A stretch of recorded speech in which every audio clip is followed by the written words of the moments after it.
My YouTube channel just commerce. तो आज की क्लास में हम सभी जो टॉपिक को समझने वाले वो टॉपिक हमारा क्या है, MCQ of theory base of accounting. जैसे कि हमारा चैप्टर कंप्लीट होते जा रहा था और हम सभी सारे जो कंप्लीटेड चैप्टर्स थे उन सभी का एमसीक्यू क्वेश्चंस को सॉल्व कर रहे थे। उसी तरह से एमसीक्यू जो कि हमारा थ्योरी बेस ऑफ अकाउंटिंग एक चैप्टर हमारा रिसेंटली कंप्लीटेड हुआ है, जिसका अभी तक हम एमसीक्यू क्वेश्चंस को नहीं किए हैं। तो इन टुडेज क्लास, आज की क्लास में हम सभी theory base of accounting chapter से 20 एमसीक्यूज क्वेश्चंस को समझेंगे। ओके, तो लास्ट तक बने रहना, आपको ये क्लास भी बहुत इंटरेस्टिंग लगेगा जैसे कि पिछला क्लास लगा था। ठीक है, तो चलिए स्टार्ट करते हैं। सबसे फर्स्ट क्वेश्चन जो है वो है full name of gap is. Full name of gap is GAAP gap. ये जो था इसका फुल नेम क्या है? तो यस, आप मैं चाहती हूँ कि आप हमारे साथ साथ खुद भी अपने कॉपी में नोट करना एंड देखना लास्ट में कि आपका कितना मार्क्स आया एंड आपका कितना कॉन्सेप्ट क्लियर था। ठीक है, सबसे पहले अगर आप ये सोच के क्लास को पढ़ रहे हैं कि ये सारे इंपॉर्टेंट क्वेश्चंस हैं, ये सारे एग्जाम में आएंगे ही आएंगे, तो ऐसा बिल्कुल भी नहीं है।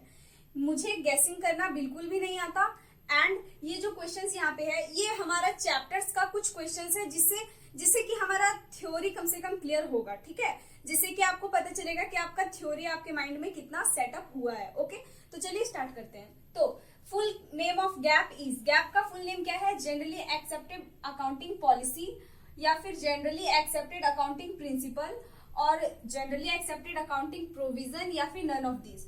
तो यस, अगर आप चैप्टर को पढ़े होंगे बहुत ही अच्छे तरीके से एंड तो यहाँ पे आप देखे होंगे कि हमारा जो गैप का मतलब है वो है generally accepted accounting principle. Okay, so B number is correct answer, generally accepted accounting principle. Okay, then next है which form of accounting is adopted by a businessman. कोई भी बिजनेसमैन अगर अकाउंटिंग करता है, मतलब कोई भी बिजनेसमैन अगर अपना बिजनेस ओपन कर रहा है तो वो कौन सा रूप, अकाउंटिंग का कौन सा रूप को फॉलो करता है। ओके, तो यहाँ पे क्या है? पहला है कॉस्ट अकाउंटिंग, देन है tax accounting, then financial accounting and none of this. तो कॉस्ट अकाउंटिंग का क्या होता है? कॉस्ट अकाउंटिंग का मतलब है केवल कॉस्ट का कैलकुलेशन करना, केवल कॉस्ट का अकाउंटिंग करना, कितना प्रोडक्शन में कितना कॉस्ट आपका लग रहा है ये वो। ओके, ठीक है। देन टैक्स अकाउंटिंग में कितना टैक्स आपको देने पड़ रहे हैं, ये सारे होंगे टैक्स अकाउंटिंग में। फाइनेंशियल अकाउंटिंग में सारे फाइनेंशियल घटनाएं आ जाएंगी कि कितना फाइनेंशियल आपने लिया है, कितना फाइनेंशियल आपने दिया, मतलब कितना आया आपका बिजनेस में, कितना गया, ये सारा फाइनेंशियल चीज इसमें रिकॉर्ड करते हैं। Then none of this. तो आप ही बताओ, केवल कॉस्ट अकाउंटिंग का अगर अकाउंटिंग करेंगे, केवल कॉस्ट का अकाउंटिंग करेंगे तो इज इट राइट? या फिर केवल टैक्स का अकाउंटिंग करेंगे तो इज इट राइट? नहीं, कोई भी बिजनेसमैन हो अगर वो अकाउंटिंग करेगा तो अपने बिजनेस का सारा लेन देन को करेगा। ठीक है, सारे लेन देन, जितने भी फाइनेंशियल लेन देन होंगे उन सभी का। ठीक है, तो यस, यहाँ पे जो आपका आंसर होगा वो होगा फाइनेंशियल अकाउंटिंग। कोई भी बिजनेस हो वो सारी फाइनेंशियल घटनाओं को रिकॉर्ड करेगा। Okay, then revenue is generally recognised when.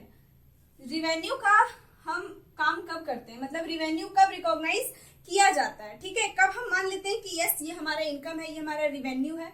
तो ऑप्शन में आपका है प्रोडक्शन इज कंप्लीटेड, जब कोई भी गुड्स या सर्विस का प्रोडक्शन हो जाता है। तो प्रोडक्शन हो जाता है, चलिए मैं मान लेती हूँ कि मेरा यूट्यूब चैनल है। ठीक है, वैसे अभी तो ये मोनेटाइज नहीं है, बट मैं मान लेती हूँ कि मेरा यूट्यूब चैनल है, मैंने वीडियो शूट कर लिया और मैं जब तक उसे अपलोड नहीं करूंगी तब तक कोई लोग देखेगा नहीं, और लोग जो देखेंगे नहीं तो मेरे पास रिवेन्यू आएगा क्या? नहीं आएगा। कोई भी यूट्यूबर हो या कोई भी, आप कुछ भी ले लो, सिर्फ प्रोडक्शन कर लेने से आपके पास रिवेन्यू नहीं आ जाता है। Is that clear? इसीलिए सिर्फ प्रोडक्शन कर लेने से आपको ये नहीं मानना चाहिए कि आपको बेनिफिट हो गया या आप रिवेन्यू आपको मिल गया। ठीक है, then order for goods is received. आपको ऑर्डर मिला है कोई गुड का, मान लेते हैं कि मेरा बिजनेस है, क्लॉथ स्टोर है मेरा। ठीक है, मैं मान लेती हूँ कि मेरा क्लॉथ स्टोर है एंड मेरे पास कुछ ऑर्डर आया है कि 10 सेट्स क्लॉथ्स जो है वो कहीं सेंड करने, भेजने हैं कहीं। ठीक है, तो मेरे पास बस ऑर्डर आया है, बस ऑर्डर आने से मुझे मिल गया रिवेन्यू। मुझे लग रहा है कि मुझे रिवेन्यू मिल जाएगा, बस मैं उसे गुड्स नहीं भी भेजूंगी तब भी मुझे मिल जाएगा पैसा, ऐसा फील हो रहा है क्या? नहीं। तो yes, order for goods is received ये भी आंसर नहीं है। देन गुड्स आर डिलीवर्ड, जैसे कि अभी वीडियो वाला एग्जांपल हम लिए थे, तो जब हम वीडियो शूट कर लेंगे उसके बाद उसे अपलोड कर देंगे एंड अपलोड करने के बाद लोग उसे देखेंगे एंड देखने के बाद ही यूट्यूब रिवेन्यू देता है। ठीक है, तो यस, यहाँ पे गुड्स आर डिलीवर्ड मतलब जब डिलीवरी हो जाएगा उसके बाद आप समझ सकते हैं कि आपके पास रिवेन्यू आने वाला है। Is that clear? I hope कि आपको बहुत अच्छे से समझ में आ रहा है एंड इफ अगर नहीं समझ में आ रहा है ना तो प्लीज कमेंट सेक्शन में मुझे बता देना कि समझ में नहीं आया। ओके, देन तो यस यहाँ पे यही होगा, गुड्स इज डिलीवर्ड। अब देन है कैश इज रिसीव्ड, तो कैश तो बाद में रिसीव होगा ना, पहले आपको जब बिजनेसमैन के पास से उसका जो गुड्स है वो चला जाता है, उसके बाद जैसे ही गुड्स मेरे पास से गया मैंने उसे अपने बुक में रिकॉर्ड कर लेना है। ठीक है, मुझे रिकॉर्ड कर लेना है अपने बुक में कि मैंने भेजा है गुड्स को और उससे मुझे रिवेन्यू मिलने वाला है। ठीक है, ये भी हमने पढ़ा था ना, इसी चैप्टर में हमने पढ़ा था। ठीक है, then the policy anticipate no profit and provide all possible losses arise due to, देखिए anticipate no profit and provide all possible losses arises due to. चलिए, ये एक चीज मैंने आपको बताया था ना कि एक ऐसा भी रूल था जिसमें हमारा क्या था कि अगर प्रॉफिट हो रहा है फ्यूचर में तो उसको कुछ नहीं करना, बट अगर आपको पता है कि फ्यूचर में लॉस होने वाला है तो तुरंत कुछ ना कुछ कदम तो आपको उठाने ही है। तो वो क्या था, कन्वेंशन ऑफ कंसिस्टेंसी, ये था क्या, नहीं, कंसिस्टेंसी का मतलब होता है लगातार करना। तो कन्वेंशन ऑफ कंसिस्टेंसी में हमने जाना था कि एक ईयर में जिस फाइनेंशियल अकाउंटिंग रूल का आप काम कर रहे हैं वही रूल आपका next year, her year by year वही चलता रहेगा। बट कन्वेंशन ऑफ कंजर्वेटिज्म यही है आपका। ठीक है, इसी के अंतर्गत हम जाने थे कि प्रॉफिट का काम भले करे ना करे, बट अगर पता चल रहा है कि फ्यूचर में लॉस होने वाला है तो उसका काम तो करना ही करना है। देन है कन्वेंशन ऑफ डिस्क्लोजर। डिस्क्लोजर में हमने जाना था कि जितना भी फाइनेंशियल पोजीशन का मतलब फाइनेंशियल स्टेटमेंट से जितना भी हमें तैयार हुआ इन्फॉर्मेशन वो सारे इन्फॉर्मेशन को डिस्क्लोज करना है। ठीक है, तो यस इसका आंसर क्या होगा, कन्वेंशन ऑफ कंजर्वेटिज्म। ठीक है, B number. Then 5 number, according to going concern concept, going concern concept के according, going concern concept the business entity will continue to exist. देखिए, फर्स्ट ऑफ ऑल मैं आप सभी को सॉरी बोलना चाहती हूँ क्योंकि ये फ्रेम में नहीं आ रहा है, बट इसमें 4 ऑप्शन है। 4 ऑप्शन क्या क्या है, पहले मैं आपको क्वेश्चन को बता देती हूँ, आप नोट कर रहे हैं तो कर लो, एंड फिर हम मैं इसके बाद में आपको इसका ऑप्शंस भी बता दूंगी। ओके, तो क्वेश्चन है आपका, according to going concern concept, going concern concept के according the business entity will continue to exist. मतलब गोइंग कंसर्न कॉन्सेप्ट के अंतर्गत क्या बताया गया कि बिजनेस जो है वो कितने समय तक चलने वाला है। तो सबसे पहला यहाँ पे लिखा हुआ है इंडेफिनिटली। ठीक है, मतलब अनिश्चित काल तक, कोई ऐसा पता नहीं कि कब तक चलेगा, बट चलेगा बहुत ही लंबा। देन है परमानेंटली, निश्चित समय तक कि 10 साल तक, 20 साल तक, इस तरह से। देन है टेम्पररी। ठीक है, तो टेम्पररी का मतलब कुछ समय के लिए। एंड डी नंबर ऑप्शन है नन ऑफ दिस। तो यस आप सभी को पता है गोइंग कंसर्न कहता है कि बिजनेस का एंड पॉइंट कब है ये नहीं पता। एक बार जब बिजनेस स्टार्ट हो गया तो वो कब तक बंद होगा, कब चलेगा, कोई ऐसा पता नहीं, मतलब कि ये आपका हो जाएगा indefinitely. A number option is your right option. ठीक है, तो ये है आपका क्वेश्चन नंबर 1 to 5। मैंने भी आपको बताया कि इसमें हम 20 क्वेश्चंस को समझेंगे, तो जल्दी से इसे नोट कर लो या स्क्रीनशॉट ले लो, जो करना है करो। उसके बाद हम अभी से इरेज करेंगे एंड 6 to 10 को समझेंगे। ठीक है, सो हो गया। सो जस्ट वेट, अभी मैं इसे इरेज करूंगी एंड देन हम सभी 6 to 10 को समझेंगे। ओके, सो अभी तक हमने क्वेश्चन नंबर 1 to 5 समझा एंड अब हम सभी क्वेश्चन नंबर 6 to 10 समझेंगे। ओके, सो आप देख सकते हैं क्वेश्चन नंबर 6 में हमारा है a concept that a business enterprise will not be sold और liquidated in the near future is. मतलब वो कौन सा कॉन्सेप्ट है जिसमें हमें बताया गया है कि एक बिजनेस एंटिटी जो है, एक बिजनेस जो है वो फ्यूचर में ना ही बेचा जाएगा और ना ही वो खत्म होगा, ना ही उसका अपघटन होगा। ठीक है, तो वो कौन सा कॉन्सेप्ट है, तो आप ऑप्शन पढ़ो। पहला है गोइंग कंसर्न। गोइंग कंसर्न में बताया गया था कि बिजनेस जो है वो लॉन्ग लास्टिंग चलेगा, बहुत ही इंडेफिनिट टाइम तक चलेगा, भी पिछला क्वेश्चन में भी हमने समझा था। ठीक है, एंड इसको कोई भी ना बेच सकता है ना खत्म कर सकता है, मतलब बिजनेस खत्म नहीं होने वाला, वो है गोइंग कंसर्न।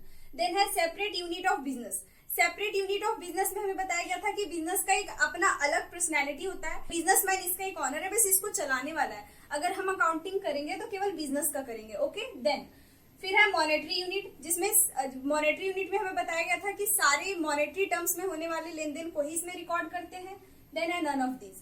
तो अब आप बताओ कि कौन सा इसमें ऑप्शन होगा। तो यस, इसका ऑप्शन जो है वो ए नंबर होगा, गोइंग कंसर्न, क्योंकि गोइंग कंसर्न कॉन्सेप्ट में ही बताया गया था कि हमारा बिजनेस जो है वो लॉन्ग लास्टिंग चलने वाला है, इंडेफिनिट टाइम तक चलने वाला है। Okay, then next question, during the life time of an entity. ठीक है, during the life time of an entity accounting produce financial statements in accordance with which basic accounting concept. मतलब कि इसमें यह है कि बिजनेस जो है वो लॉन्ग लास्टिंग हमारा चलने वाला है, बहुत ही इंडिफिनिट टाइम तक चलने वाला है, लेकिन फिर भी अकाउंटिंग जो है वो हमें फाइनेंशियल स्टेटमेंट देता है, प्रोड्यूस करता है। कौन सा? अकाउंटिंग कॉन्सेप्ट के अनुसार। तो आपको बता दें कि बिजनेस जो है वो लॉन्ग चलने वाला है, तो इसको छोटे छोटे टुकड़ों में बांट दिया गया है, जिसे अकाउंटिंग पीरियड बोलते हैं। ठीक है, अकाउंटिंग पीरियड बोलते हैं। तो यस, अकाउंटिंग पीरियड, एक अकाउंटिंग पीरियड का ही हमें फाइनेंशियल पोजीशन या फाइनेंशियल स्टेटमेंट मिलता है। तो यस, इसका जो आंसर आपका होने वाला है वो है अकाउंटिंग पीरियड। ठीक है, अकाउंटिंग पीरियड कॉन्सेप्ट के अंतर्गत हमें एक साल का या फिर एक स्पेसिफिक पीरियड का फाइनेंशियल स्टेटमेंट मिलता है। ओके, इसमें ऑप्शन ए है कंजर्वेटिज्म, बी है मैचिंग, सी है accounting period and D option भी है। आप अपने कॉपी में नोट करना चाहते हैं तो कर लो, वो है नन ऑफ दीज। ठीक है, यहाँ पे स्पेस कम था ना, इसलिए मैंने नहीं लिखा। ठीक है, आप लिख लो नन ऑफ दीज। देन वो बस ऑप्शन है, आंसर मत समझ लेना, आंसर है आपका accounting period. Okay, then the primary qualities, primary qualities की बात यहाँ पे किए जा रहे हैं। The primary qualities that make accounting information useful for decision making are, मतलब वो कौन सा प्राइमरी क्वालिटीज है जो अकाउंटिंग इंफॉर्मेशन को यूजफुल बनाता है। कौन सा क्वालिटीज है? Relevance and free from bias, then है रिलायबिलिटी एंड कंपैरेबिलिटी, देन है comparability and consistency and D number none of these. तो relevance and free from bias का मतलब है कि हाँ, ये मतलब रिलेवेंट होना चाहिए इंफॉर्मेशन एंड इसमें कोई भी पक्षपात नहीं होना चाहिए, ये तो होना ही चाहिए, बट ये प्राइमरी क्वालिटी नहीं है। जो आपको अगर कोई भी इंफॉर्मेशन, कोई भी बिजनेस का इंफॉर्मेशन अगर मिले, आप उसे ओपन करके देखो तो आपको सबसे पहले तो वो समझ में आना चाहिए। ठीक है, एंड अगर वो आपको समझ में आएगा, रिलायबल होगा तो समझ में आएगा। उसके बाद आपके पास पिछला ईयर का भी होगा, कुछ फाइनेंशियल पोजीशन का, मतलब कुछ फाइनेंशियल इंफॉर्मेशन, तो आप उसे कंपेयर करेंगे। तो यस, आपका बी नंबर इसमें होगा, रिलायबिलिटी एंड कंपैरेबिलिटी। ओके, देन है कंपैरेबिलिटी एंड कंसिस्टेंसी। तो कंपेरेबल भी होना चाहिए और कंसिस्टेंट भी होना चाहिए, but it is not primary. Primary आपका होगा रिलायबिलिटी एंड कंपैरेबिलिटी। ओके, आई बात समझ में? आई होप कि आपको समझ में आ रहा है। Then which one of the following statement is correct with regard to valuation of stock. इसमें जो है ना, following, which one of the following statement is correct with regard to valuation of stock, मतलब यहाँ पे जो ऑप्शन दिए गए A, B, C and D, इनमें से कौन सा ऑप्शन जो है वो करेक्ट है स्टॉक को लेकर के। तो पहला है कॉस्ट प्राइस। स्टॉक हमेशा कॉस्ट प्राइस पे हम वैल्यूएशन करते हैं, या फिर मार्केट प्राइस पे हमेशा वैल्यूएशन करते हैं, या फिर कॉस्ट प्राइस और मार्केट प्राइस जो कि कम है उस पे करते हैं, या फिर कॉस्ट प्राइस और मार्केट प्राइस जो कि हायर है उस पे करते हैं। तो बताइए। तो यस, यहाँ पे आपका ये है कि स्टॉक का वैल्यूएशन जो है वो हम कॉस्ट प्राइस या मार्केट प्राइस जो कम होगा उसी पे करेंगे। क्लियर? तो कॉस्ट प्राइस और market price which ever is lower. ठीक है, ये है आपका स्टॉक का हम वैल्यूएशन ऐसे ही करते हैं। ठीक है, देन है सबसे लास्ट 10 नंबर है provision is made for discount according to, मतलब डिस्काउंट का हम प्रोविजन फॉर डिस्काउंट हम कौन से रूल के हिसाब से बनाते हैं। तो पहला है कंजर्वेटिज्म। कंजर्वेटिज्म का मतलब है कि फ्यूचर में प्रॉफिट होना हो, लॉस होगा तो उसका काम तो करना ही है। ठीक है, तो discount, provision for discount loss को बचाने के लिए भी होता है। ठीक है, देन मैचिंग कॉन्सेप्ट। तो मैचिंग कॉन्सेप्ट के अंतर्गत क्या था कि आपका एक स्पेसिफिक अकाउंटिंग पीरियड में कितना लेन देन आपका बराबर है या नहीं है, इक्वल है या नहीं आपका रिवेन्यू एंड एक्सपेंसेस, ये पता करने के लिए तो मैचिंग। देन है A and B both. Then है मटेरियलिटी। तो मटेरियलिटी कॉन्सेप्ट तो होना नहीं इसमें, तो यस, इसमें आपका कंजर्वेटिज्म एंड मैचिंग कॉन्सेप्ट होगा। तो सो क्वेश्चन नंबर सी जो, मतलब option number C, A and B both जो है वो आपका करेक्ट आंसर है। ठीक है, ये है नंबर 6 to 10। आपको नोट करना है, कर लो, स्क्रीनशॉट लेना है ले लो। अभी हम सभी 11 to 15 अब समझेंगे। ठीक है, तो जल्दी से ले लो। ले लिया ना? ठीक है, तो अब मैं इसे क्लीन करती हूँ एंड मिलते हैं अभी 11 to 15 से। ओके, तो वेट। अभी तक हम सभी ने जितना भी अकाउंटिंग, मतलब कि अभी तक हम सभी जितना भी एमसीक्यू क्वेश्चंस को पढ़े हैं वो सारा एमसीक्यू हमारा गैप कॉन्सेप्ट से रिलेटेड था। ठीक है, जनरल एक्सेप्टेड अकाउंटिंग प्रिंसिपल से रिलेटेड था, एंड इसमें हम गैप कॉन्सेप्ट को भी पढ़े थे, आईएफआरएस एंड जीएसटी को भी पढ़े थे। तो अब जो 5 क्वेश्चन यहाँ आपको दिख रहा है ये आईएफआरएस से है। ठीक है, IFRS accounting standards. Okay, then तो सबसे फर्स्ट, मतलब 11 नंबर में जो आपको दिख रहा है वो है कि accounting standards are. Accounting standards क्या है? तो सबसे फर्स्ट ऑप्शन जो है वो है basis for selection of accounting policy. कोई भी बिजनेस कौन सा अकाउंटिंग पॉलिसी यूज करेगा, कौन सा अकाउंटिंग रूल यूज करेगा, इसका आधार है। ठीक है, या फिर set of board accounting policies to be, set of board accounting policies to be followed by an entity. या फिर एक सेट है बहुत सारे अकाउंटिंग पॉलिसीज का जो कि एक एंटिटी द्वारा फॉलो किया जाता है, ठीक है, या फिर basis of establishing and managing the business, या फिर यह एक बिजनेस को मैनेज करना या फिर स्थापित कैसे करते हैं ये है, या फिर ये सारे होंगे।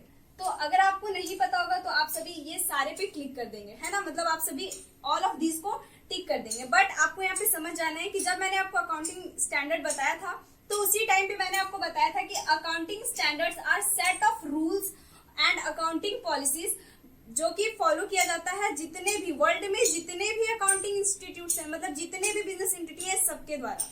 तो यस, इसमें जो सेकंड नंबर मतलब इसमें जो बी नंबर ऑप्शन है वो आपका करेक्ट ऑप्शन है, ठीक है।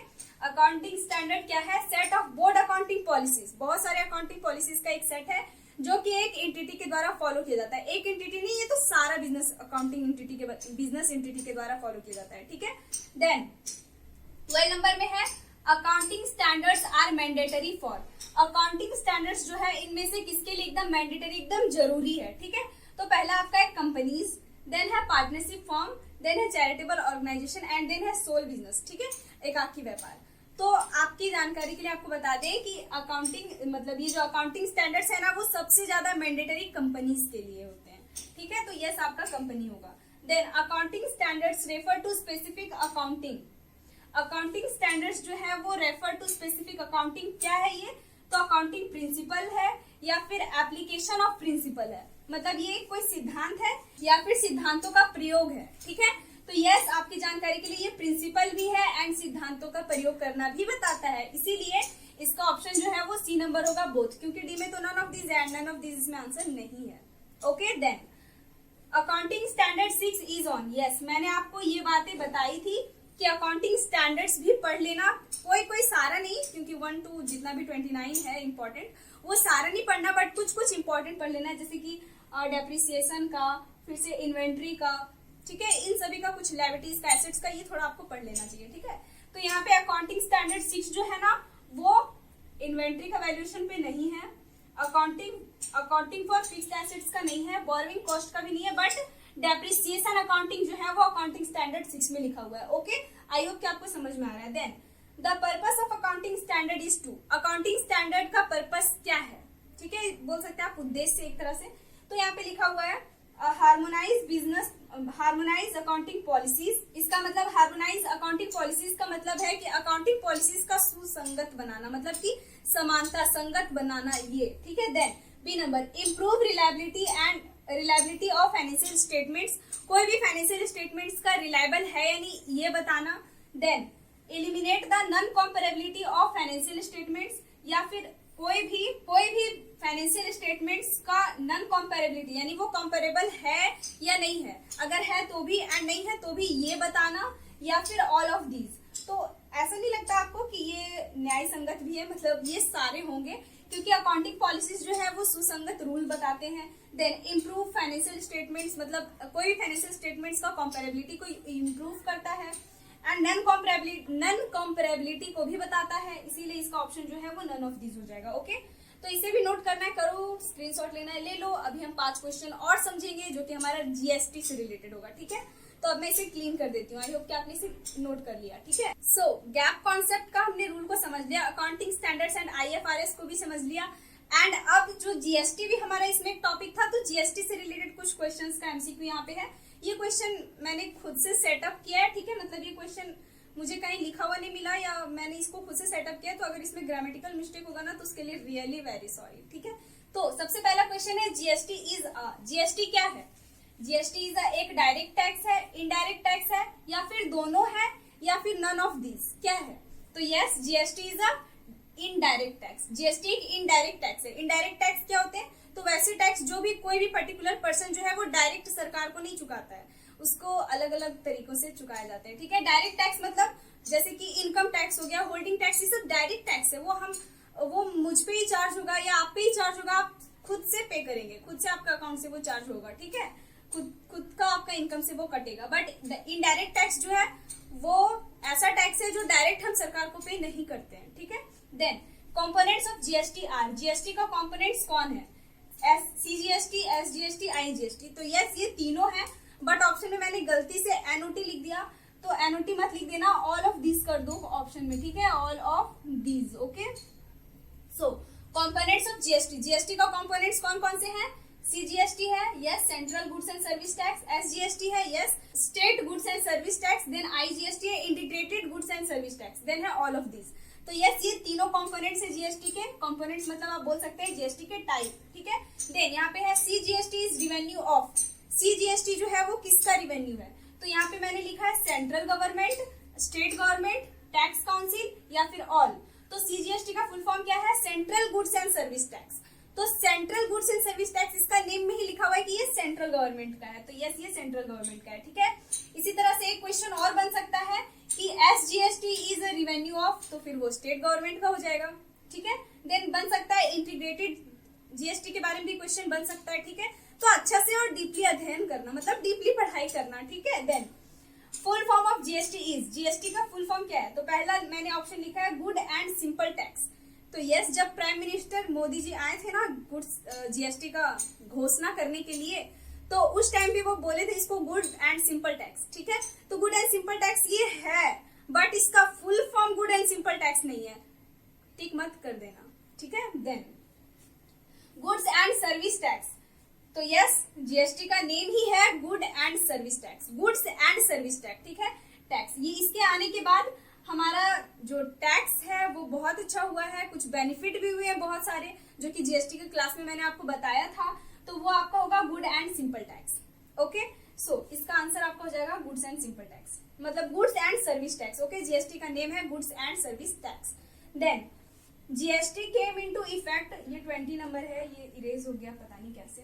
तो देन है GST came into effect in India on, मतलब जीएसटी जो है वो इंडिया में कब लागू हुआ था, ठीक है। तो पहला ऑप्शन है 1 जुलाई 2017, देन है 15 अगस्त 2016 एंड नन ऑफ दिस। तो नन ऑफ दिस तो इसमें ऑप्शन है नहीं, ठीक है, मतलब इनमें से एक डेट तो है, ठीक है। अब मैंने बताया था उस टाइम पे, तो देखो 29 मार्च 2017, पहले 15 अगस्त 2016 को होना नहीं है। आपका ऑप्शन ए एंड बी में आप कंफ्यूज हो सकते हैं, तो आपको मैं बताना चाहती हूँ कि 1 जुलाई 2017 को जो है ना वो जीएसटी लागू हुआ था, तो इसका आंसर आपका 1 जुलाई 2017 ही होगा, ठीक है, 1 जुलाई 2017।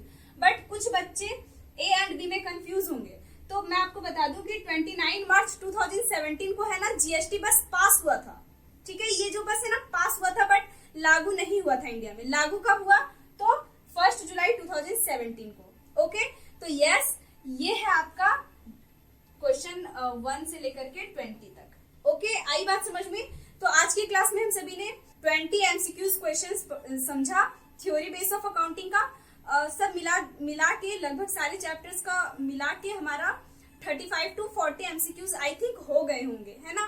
तो ठीक है, सारे चैप्टर्स जैसे जैसे हमारे कंप्लीट होंगे हम हर चैप्टर का एमसीक्यू क्वेश्चंस को करते जाएंगे एंड समझते जाएंगे, ठीक है। उसके बाद हमारे पास बहुत सारा एमसीक्यू क्वेश्चंस हो जाएगा, तो सबको रिवाइज करेंगे एंड एक्स्ट्रा और भी कहीं कहीं से मिलेगा, तो सारा लेते जाएंगे, लर्न करते जाएंगे, समझते जाएंगे। ओके, तो यही है हमारा आज का क्लास। अगर क्लास अच्छा लगा हो ना तो लाइक कर देना वीडियो को, कमेंट करके बताना कि आपका कितना करेक्ट हुआ। ओके, तब तक के लिए बाय बाय एंड टेक